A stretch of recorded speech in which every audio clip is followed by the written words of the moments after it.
Alan Milburn, there is only so long you can push water uphill. Last night Alan Milburn, the former health secretary who had been appointed by David Cameron as the government's social mobility czar in 2012, announced that he would not be continuing in the role any longer, and nor will any of the current membership of his team.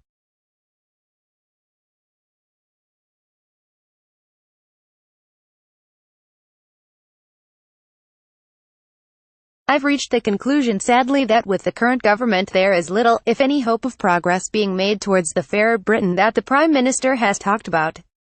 Government, probably for understandable reasons, is focused on Brexit and seems to lack the bandwidth to be able to translate the rhetoric of healing social division and promoting social justice into reality. So I'm afraid I reached the conclusion that there's only so long you can go on pushing water uphill. These are areas of desperate deprivation around the country where people are stuck and angry. Theresa May has only had 18 months as Prime Minister. She came in saying that she would correct burning injustices. Are you saying that she's simply unable to do that? Milburn: no. The Prime Minister, I have got no doubt, has a personal commitment to social justice. She has championed quite unfashionable causes in her time, modern slavery for example, but what is lacking here is meaningful political action to translate very good words into deeds. In the end, what counts in politics is not what you talk about, it's what you do. Some people will say, no surprise here, here is a former Labour minister, never a fan of the Tories, working under a Tory Prime Minister. He's not been reappointed, he's going and he's kicking her as he goes out the door. Milburn: of course people will say that sort of thing, but frankly it's a bit pathetic. We've tried to change the terms of the political debate in the country, and I think that we have. What is needed is really clear leadership to translate perfectly good words into actions that will make a difference. And the Prime Minister is not providing that leadership. Milburn: at the moment, not. However, when asked if Jeremy Corbyn would be the better option for social mobility, Milburn replied, I don't think he is the answer, personally, adding, the social divides, unfortunately, are now being paralleled by a political polarization in the country. That isn't good for our sense of being a united kingdom rather than an ever more divided one. Jeremy Hunt: European law will not have sway over British law. Jeremy Hunt raised a few eyebrows this morning by boldly claiming that there could easily be no Brexit. In an apparent warning to the Brexiteers currently in a bother over government concessions, Hunt said, I think there's an even bigger point here, that the choice we face now is not between this Brexit and that Brexit. If we don't back Theresa May we will have no Brexit, and she is doing an unbelievably challenging job, amazingly well. However, this scenario remains extremely unlikely for as long as the current government remains in place. Under the provisions of Article 50, if negotiations fail, the default option is that the UK would leave the EU with no deal. Health Secretary also became the first cabinet minister to outline the circumstances in which the European Court of Justice could continue to be able to have jurisdiction in the UK. Jeremy Hunt told Robert Peston that, in the case of EU migrants living in the UK and vice versa, the ECJ could still play an important role. However, he asserted that, in a purely domestic context, the Supreme Court would no longer have a higher authority. Jeremy Hunt becomes the first cabinet minister to explain contentious government proposals for the ECJ to have a permanent role protecting the rights of EU migrants after Brexit. PestonPic.twitter.com's Fev1WG, Peston on Sunday at Peston on Sunday, December 3, 2017. Peston: you were in the cabinet meeting which is contentiously said in the case of EU migrants, if the Supreme Court feels that it needs to take advice on European law, it can refer cases to the European Court of Justice. Many of your colleagues regard that as wholly toxic and wholly contrary to what they think the British people want. Hunt: I don't agree with that. I think this is just a technical point. We have a common law system, and where there isn't common law in the case of EU migrants, Peston, in your view it is clear that British law has precedence and the ECJ does not, in your view, have sway here? Hunt: absolutely. The Supreme Court will decide what the law of the country is in this country as voted on by Parliament.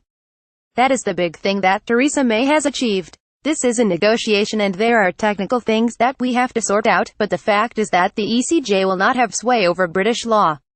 This is a very big change. And I think we have to accept that in terms of migrants' rights, we have lots of Brits who are living over in Spain, and there are lots of Europeans who are living over here. There's going to need to be some kind of cooperation between the legal systems of the EU and UK to make this work, but this is a detail. The big thing is that will not have sway over British law. When asked about the effect of social media on mental health, Hunt replied, "When it comes to mental health, we know there is a correlation between people who have mental health issues and people who spend a very long time," and added that technology needs to be part of the solution, it shouldn't be the problem. Justine Greening, social mobility is a generational challenge. The Education Secretary defended the government's record on social mobility against Milburn's earlier attacks. Milburn had earlier singled Greening out as someone who was keen to see him stay in post, something which Greening did not deny. Greening commented that Allen has done a fantastic job, but she countered his claims the government was not making progress in this area. https u2.b2izncbp-8mar. If the 4 people you put into place to oversee social mobility say nothing is happening, surely people are going to believe them? Greening: I absolutely don't agree with them. When you look at what we are doing in my own area, we have set up opportunity areas working inside and outside schools and communities to improve education results. If you look at school standards overall, they're continuing to rise. 1.9 million more children in grade primary and secondary schools who wouldn't have been before. Going beyond that, look at the technical educational reforms we are bringing forward, and of course today, announcements around mental health, which will remove some of the barriers which hold children back.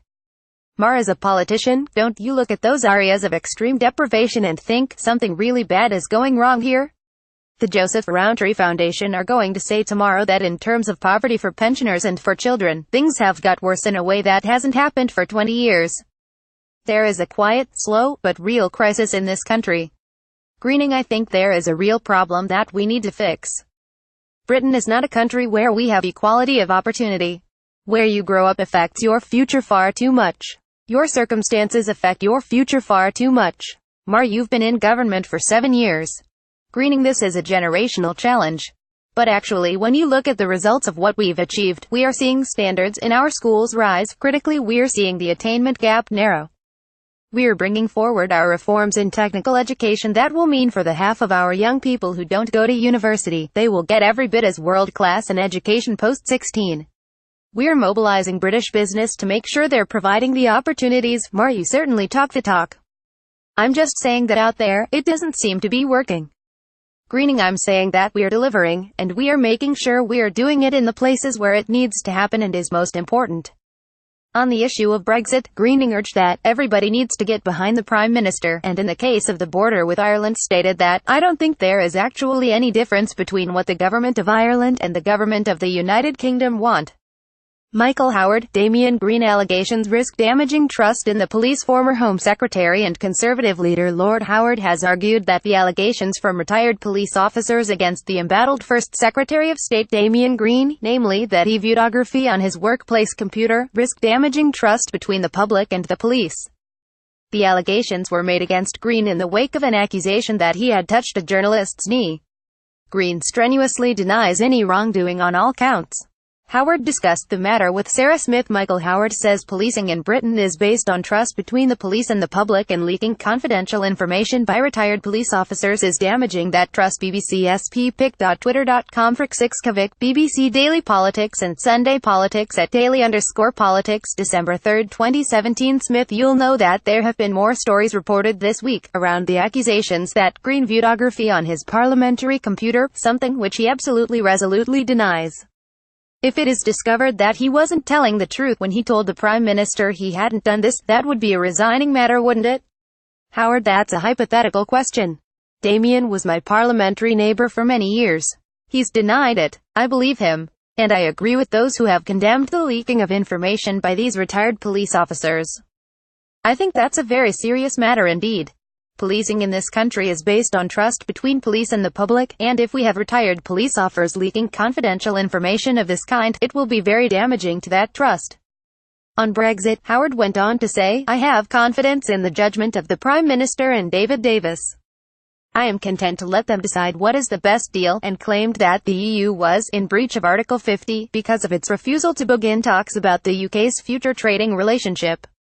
Nigel Farage: It's not hypocrisy to take my EU pension. And finally, while reviewing the papers today on the Andrew Marr Show, Nigel Farage told the nation that if he is deemed eligible, he will be claiming his £73,000 EU pension, and that it is not hypocritical of him to do so. https u2.bexarldofsmar. One of the things you've been very eloquent about is lavish overspending of EU funds. And I noticed that one Nigel Farage is going to get a £73,000 pension. Farage, this is very important. There are 22,000 people who either receive or who are in line for EU pensions. It just happens to be me they're talking about in the Sunday Times. All I can say is, given the arbitrary way the European Union behaves in terms of money, I'd be very surprised if I get any of it. Mar, this is your moment on live television to say that I will stick by my principles. I, Nigel Farage, would not accept this pension. Farage, I'm not going to get it anyway, so I don't think this will even occur. Mar, but if it did, you wouldn't take it? Farage, of course I would take it. I've said that from day one. Why should my family and others suffer even more? It is not hypocrisy. I just voted to get rid of my job. I was the turkey who voted for Christmas. If it was hypocrisy, I would have said that we should stay in the EU.